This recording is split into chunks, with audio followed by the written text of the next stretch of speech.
Assalamualikum. Hi, I'm social worker Sumon Ahmed Oli. Welcome to my YouTube channel, Social Worker Sumon BDTV. Kaaba Mosque Kaaba Religious Freedom in Islam, the Witness of the Quran and the Prophet. Prat -2. Apostasy. So the Quran does not endorse use of the sword to force conversions to Islam. But does it command such means to stop conversion from Islam? The answer, I believe, is no. The Quran itself does not prescribe any worldly penalty, let alone death, to those who leave Islam. There are two clear categories of apostasy in the Quran. The first concerns Muslims who profess Islam outwardly but who then attempt to destroy the Muslim community from within, using every opportunity to discredit the Prophet 2-8-18. However, the Quran does not recommend the death penalty even for this group of religious hypocrites, or munafiqun. The other category of apostasy concerns Muslims who reject Islam and then return to it, only to reject it again a second or even a third time, seesawing back and forth between Islam and their former religions. 4-137. In the case of these serial apostates, the Quran does not suggest the death penalty. It specifies only a severe punishment that they will suffer in the life after death, the same otherworldly punishment the Christian tradition reserved for apostates.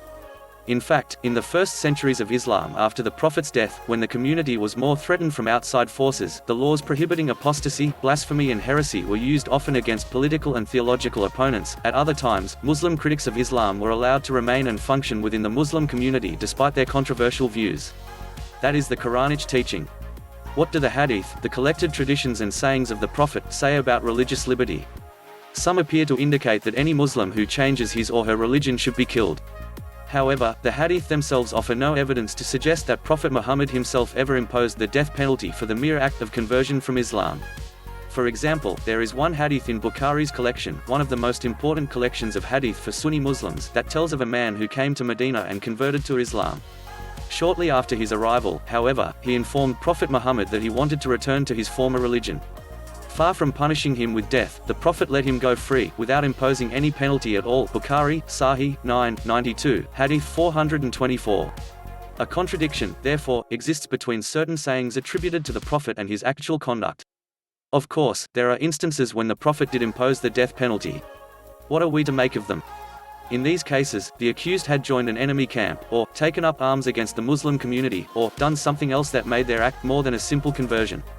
One version of an important hadith says, a man who leaves Islam and engages in fighting against Allah and his Prophet shall be executed, crucified, or exiled. Abu Duwad, Sunan, 33, Hadith 4339. The crime being singled out for punishment is not the simple changing of one's faith but rather the definite choice to engage in war against the Muslim community. Another hadith, Sahih Muslim, 16, Hadith 4152, attributed to the Prophet, affirms the idea that it is not simply a change of religion that warrants the death penalty for apostasy. The blood of a Muslim who professes that there is no Allah but Allah and I am his messenger is sacrosanct except in three cases. In the case of a married adulterer, one who has killed a human being, and one who has abandoned his religion, while splitting himself off from the community. The reference here to splitting himself off from the community is interpreted to mean one who actively boycotts and challenges the community and its legitimate leadership. The various hadith that appear to command Muslims to kill apostates from Islam must, therefore, be understood in their proper political context. Most Muslim scholars today rely on the legal reasoning of the classical jurists without considering whether their reasoning should be considered authoritative or how changed political and legal conditions should shape our reception of that tradition's authoritative elements. In the view of a preacher from Egypt, Muhammad Mutawalli al-Sha'rawi, for example, the liberty of a Muslim is restricted in that a Muslim may not leave Islam once he becomes a Muslim. He argues that although a person is free to believe or not to believe in Islam, once he has embraced the Islamic faith he is subject to all its requirements, including the contemporary stand on apostasy and its punishment. At the time of Prophet Muhammad there was no state as such. A tribal system was in place in much of Arabia in the 6th and early 7th centuries. With the rise of Islam and its consolidation in Medina during the last decade of the Prophet's life, 622-32 CE, converts to Islam from various tribes joined a community that was political as well as religious. Given the ongoing hostility between the Muslims and their opponents, conversion from Islam generally meant that a person left the Muslim community and joined its opponents. Apostasy was the equivalent of treason. Restrictions on religious liberty. If the Quran does not speak against religious liberty, and if the evidence from relevant hadith is weak, how can we account for the restrictions on religious liberty in Muslim-majority states? Most of these restrictions can be traced back to classical Islamic law.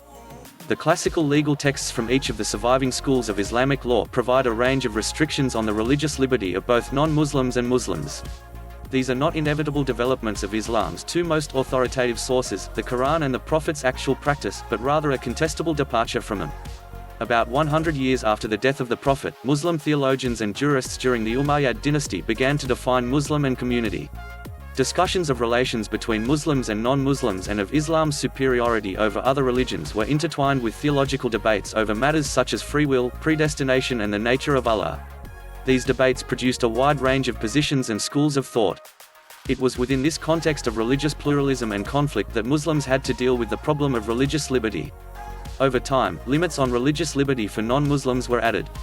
These included restrictions on the building of places of worship, public readings of scripture and the ability of non-Muslims to engage publicly in certain activities that Muslims considered forbidden, such as drinking alcohol, if these non-Muslims were living in Muslim communities. It is far from clear how consistently or stringently these restrictions were applied in practice. Like apostasy law, they may have been used only at particular times of uncertainty, difficulty or tensions with an external enemy.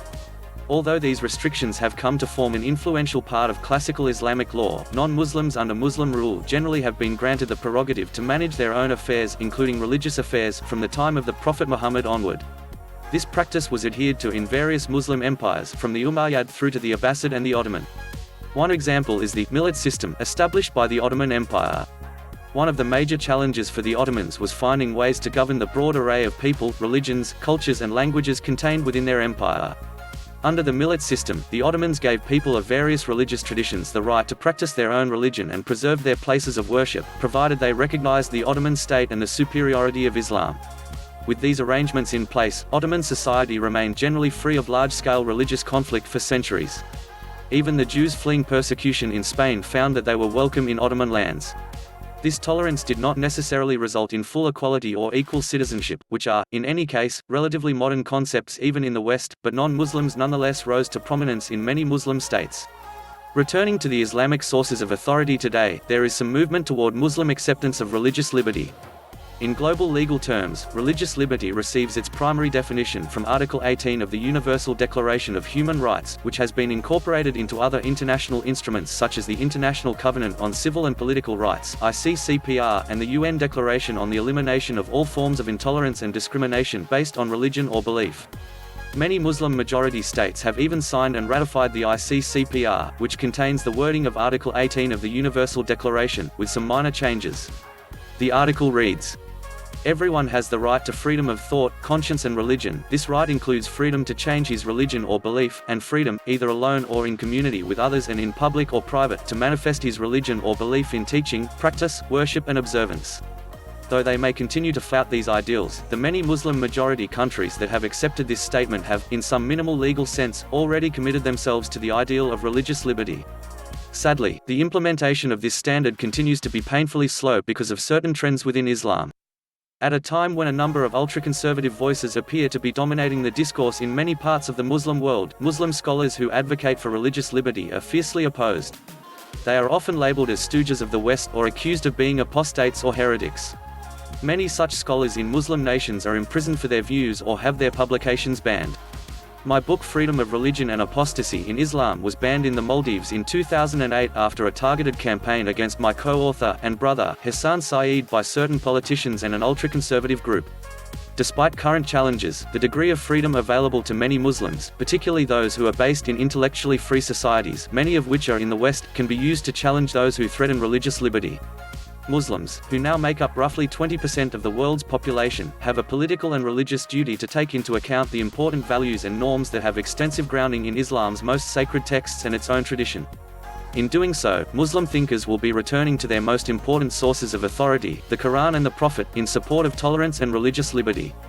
Abdullah Saeed is the Foundation Chair of the Sultan of Oman Endowed Chair in Arab and Islamic Studies at the University of Melbourne, and Director of the National Centre of Excellence for Islamic Studies. He is the author of Reading the Quran in the 21st Century, a contextualist approach in the Quran, an introduction, and co-author, with Hassan Saeed, of Freedom of Religion and Apostasy in Islam, and with Rowan Gould and Ardis Dudarija, of Islamic Teachings on Contemporary Issues for Young Muslims. See you aging, social worker Sumon.